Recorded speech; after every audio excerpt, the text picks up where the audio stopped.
عالمی وبا کورونا نے دنیا کو شدید اذیت میں مبتلا کر دیا ہے۔ بڑی بڑی سپر پاورز بدترین مصیبت کا شکار ہیں۔ یہ وائرس اب تک دنیا کے 1,62,000 لوگ نگل گیا ہے۔ 23.5 لاکھ سے زائد اس کا شکار ہو چکے ہیں۔ 6 لاکھ سے زائد اس وائرس کو ہرا بھی چکے ہیں۔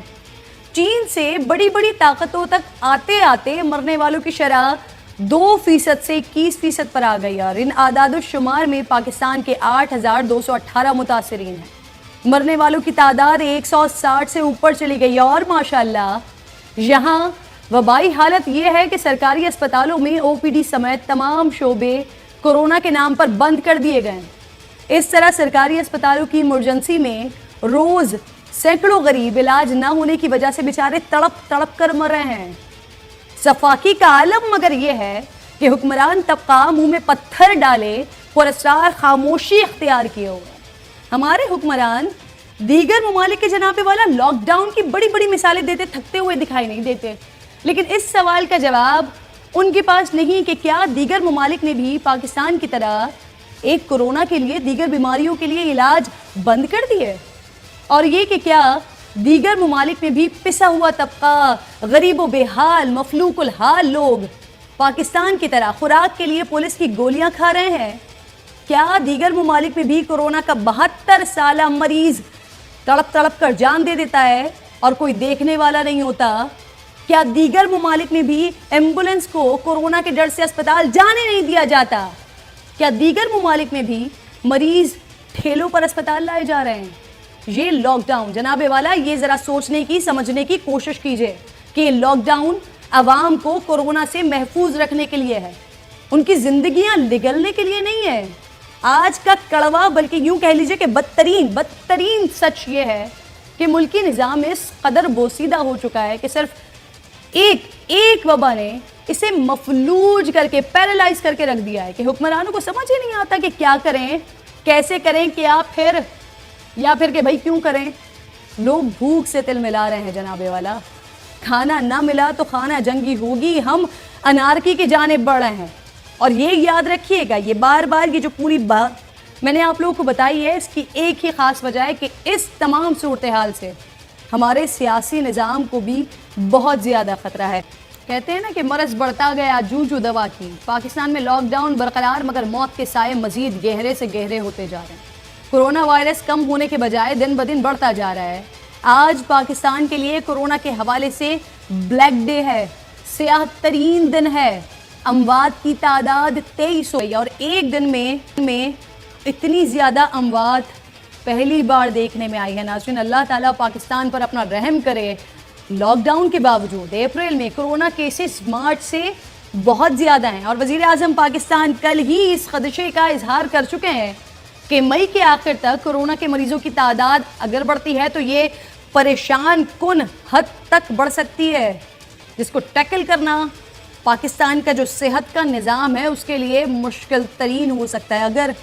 اگر خدا نہ خواستہ پاکستان اور دنیا میں 1 سال تک یہ کورونا رہ گیا تو پھر سے کیا انسانیت نئی دنیا بسائے گی؟ اللہ کریم ہمیں اس بدترین وقت سے محفوظ رکھے کہ جسے سوچ کر بھی جھرجھری آتی ہے۔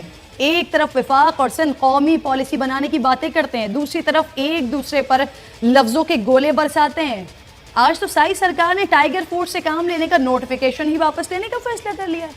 امتیاز شیخ صاحب کہتے ہیں وفاقی حکومت کی ٹائیگر فورس سیاسی ہے، راشن تقسیم کرنے کے دوران کوئی سیاست نہیں چاہتے۔ آپ لوگ سیاست کھیلتے رہے، غریب موت کی نیند سوتے جا رہے ہیں۔ آج بھی میرپور خاص میں ایک حاملہ خاتون بھوک کی وجہ سے بلک کر مر گئی، مگر ہمارے حکمران جناب والا حکمران ہے نا، آئے ہیں سیاست کرنے، تو پھر چاہے وہ کورونا ہو، چاہے کوئی اور معاملہ ہو، چاہے غریب کے مرنے کی بات ہو، سیاست سے باز نہیں آ رہا ہے۔ بس بہت ہو گیا ہے۔ آپ تمام سیاسی جماعتوں کے رہنما عوام کو جواب دے ہیں، خدا را ان حالات پہ تو مل کر کام کریں، یکجہتی کا اظہار کریں، ایک ہو کر کام کریں۔ آج کا ایک اور ایشو جو پہلے میں آپ کے سامنے رکھ دوں، اس کے بعد گیسٹ کو پروگرام میں شامل کروں گی، کہ حکومت نے ذخیرہ اندوزوں اور سمگلر سے نمٹنے کے لیے آرڈیننس تیار کر لیا۔ اگر یہ آرڈیننس پاس ہو جاتا ہے تو ذخیرہ اندوزی کرنے والوں اور مہنگی اشیاء بیچنے والوں کو 3 سال جیل ہوگی، جرمانے ہوں گے۔ دعا ہے کہ یہ آرڈیننس ماشاءاللہ آ گیا ہے تو اب اس پر عمل بھی ہو جائے اور آنے والا رمضان تاریخی ہو جس میں دنیا بھر کی طرح پاکستان میں بھی اشیاء مہنگی ہونے کے بجائے سستی ہو جائیں۔ لیتے ہیں شاہ صاحب، آپ کو میں پہلے ایک شوہر کی فریاد ذرا سنوانا چاہتی ہوں جس کی بیوی مبینہ طور پر بھوک سے مر گئی ہے، ذرا سن لیں، پھر وہ شدت یا وہ تکلیف جو میرے لہجے میں شاید آپ بھی اسی کا جواب اسی طرح سے دے سکیں گے، سنوا دیجیے گا پلیز۔ یہ بک جے کرے صحیح کاروبار کونے، بے روزگار جے کرے، سمجھو بابا کو مانو دھندو کرے، دھندو ملے کون، بے روزگار جے کرے سمجھے پو بک ہکڑو غریبت مانو ننڈڑا شہر سجو بند تھیا، کاروبار کونے۔ ناصر حسین شاہ صاحب جواب دیں گے سر، کچھ کہنا چاہیں گے؟ پہلے اس پر بات کر لیتے ہیں۔ بسم اللہ الرحمن الرحیم، اللہم صلی علی محمد و آل محمد۔ جی بہت افسوسناک خبر ہے اور اس کو بالکل اس کی انکوائری بھی کراتے ہیں اور چیک بھی کرتے ہیں کہ کیا ایشو ہے، کیوں یہ سب کچھ ہوا ہے، اور ایسا بالکل کہیں بھی نہیں ہے کہ کوئی کہیں پہ نہیں پہنچ رہا۔ گورنمنٹ اگر نہیں بھی پہنچ سک رہی یا انہوں نے اگر امداد کم بھی ڈسٹریبیوٹ کی ہے۔ جب راشن والی بات ہوئی تھی نا، جب بلاول بھٹو زرداری صاحب نے کہا تھا کہ آپ اپنے گھروں میں بیٹھیے، راشن ہم آپ کو گھروں میں پہنچائیں گے، اس کے بعد میں جاننا چاہتی تھی کہ کب وہ راشن گیا۔ پھر سعید غنی صاحب میرے پروگرام میں آئے، انہوں نے کہا کہ ایک ڈیٹا بیس ہم بنا رہے ہیں جس کے بعد راشن لوگوں کے گھروں میں جائیں گے۔ پھر میں انتظار کرتی رہی کہ وہ راشن کب پہنچنا شروع ہوں گے۔ پھر مرتضیٰ وہاب صاحب نے بتایا کہ جی وہ ڈی سیز کو دے دی گئی ہے لسٹ، اور تمام جو لوگ ہوں گے، جو این جی اوز کے لوگ ہوں گے، ان کے پاس جائے گی اور پھر کھانا اور راشن دیا جائے گا۔ پھر میں انتظار کرتی رہی کہ ایسا کب ہوگا۔ پھر شیلا رضا صاحبہ آئیں، انہوں نے بھی اسی طرح کی کچھ بات بتائی، اور پھر میں اب تک ہی انتظار کر رہی ہوں۔ تو اس لیے میں چاہ رہی ہوں کہ آپ میرے ساتھ موجود ہیں نا، تو آپ ذرا کلیئرلی مجھے چیزیں بتا دیں۔ مجھے زیادہ جلدی نہیں ہے سر، لیکن جو وعدے آپ لوگوں کی جانب سے کیے جا رہے ہیں، اگر اس پر عمل درآمد نہیں ہو رہا ہے نا ناصر شاہ صاحب، تو پھر لوگوں کو کم از کم اس چیز کی تو اجازت مل جائے کہ وہ اپنا کام کر لیں۔ تو وہ یہ اس پہ کتنے دن مزید میٹنگ ہوگی، کب سے مارکیٹ کھلنا شروع ہوگا؟ ڈاکٹر فضل میرے ساتھ موجود ہیں، پیمز ہاسپٹل کے ترجمان ہیں، آپ کو خوش آمدید کہتی ہوں۔ سر سب سے پہلے تو یہ بتائیے، احتیاط بھی ہو رہا ہے، لاک ڈاؤن بھی ہو رہا ہے، لیکن اس کے باوجود بھی کیسز میں، اموات میں اضافہ ہو رہا ہے، کوئی وجہ سمجھ آ رہی ہے اس کی آپ کو؟ اس کی بنیادی وجہ یہ ہے کہ لاک ڈاؤن اس طریقے سے نہیں ہو رہا ہے جس طریقے سے ہونا چاہیے تھا۔ یعنی اگر ایک طرف لاک ڈاؤن ہے، پارشل لاک ڈاؤن ہے، کچھ علاقوں میں کمپلیٹ لاک ڈاؤن ہے، لیکن اس کے باوجود راشن کی تقسیم کی جگہ اگر آپ دیکھ لیں تو وہاں پہ لوگوں کا رش جمع ہوا ہوتا ہے۔ تو لاک ڈاؤن کا جو مقصد ہے وہ پھر فوت ہو جاتا ہے، اس لیے ہمارے پاس جو ہے کیسز آ رہے ہیں۔ اگرچہ حکومت نے جو کچھ عرصہ پہلے سپریم کورٹ میں ایک رپورٹ جمع کی تھی کہ 25 اپریل تک 50,000 لوگ انفیکٹ ہو سکتے ہیں، اس تیزی سے گراف اوپر نہیں جا رہا، یعنی ابھی تک 8,300 لوگ پازیٹیو آئے ہیں، اور جس میں ہمارے پاس اموات کی جو شرح ہے وہ صرف 2% ہے، جو کہ ایک خوش آئند ہے۔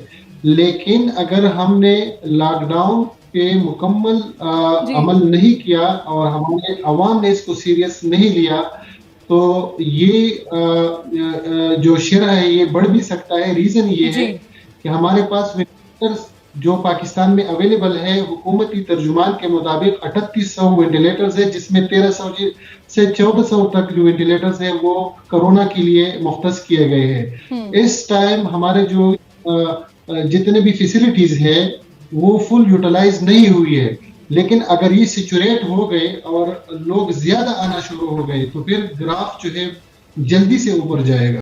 پورے پاکستان میں پبلک پرائیویٹ تمام وینٹیلیٹرز جو ہے وہ 3824 ہے، یہ اسد عمر صاحب نے کوٹ کیا ہے، اور جس میں 1300 وینٹیلیٹرز جو ہے وہ اسپیسیفائڈ فار کرونا ہے، کیونکہ ہمارے پاس اور بھی تو مریض ہے نا جو وینٹیلیٹر پہ موجود ہے۔ کرونا تو ابھی 2-3 مہینے پہلے آیا ہوا ہے، ہماری اتنی کیپیسٹی نہیں ہے۔ ایک اچھی بات یہ ہے کہ لوکل پروڈکشن جو ہے وہ سٹارٹ ہو گئی ہے، حکومت نے اس پہ ٹرائل شروع کیا ہے، تو امید ہے کہ بہت جلد پاکستان کے مارکیٹ میں لوکل بھی وینٹیلیٹرز آ جائیں گے، لیکن ہم کافی لیٹ ہے اس حوالے سے۔ ہمیں یہ جو تیاریاں ہیں یہ پہلے سے کرنی چاہیے تھی۔ سندھ میں اس کا جو خاص ریزن ہے وہ تو کسی کو پتہ نہیں ہے کہ کیوں سندھ میں زیادہ رپورٹ ہوئے ہیں اور پنجاب میں کم ہوئے ہیں، لیکن سندھ میں اور پورے پاکستان کا اگر میں بات کروں تو ہر جگہ لاک ڈاؤن جو ہے وہ اس طریقے سے نہیں ہو رہا. اگر یہ lockdown complete lockdown for 2 to 3 weeks ہو جاتا، 3 ہفتے تک، تو یہ اس طرح صورتحال نہ ہوتی.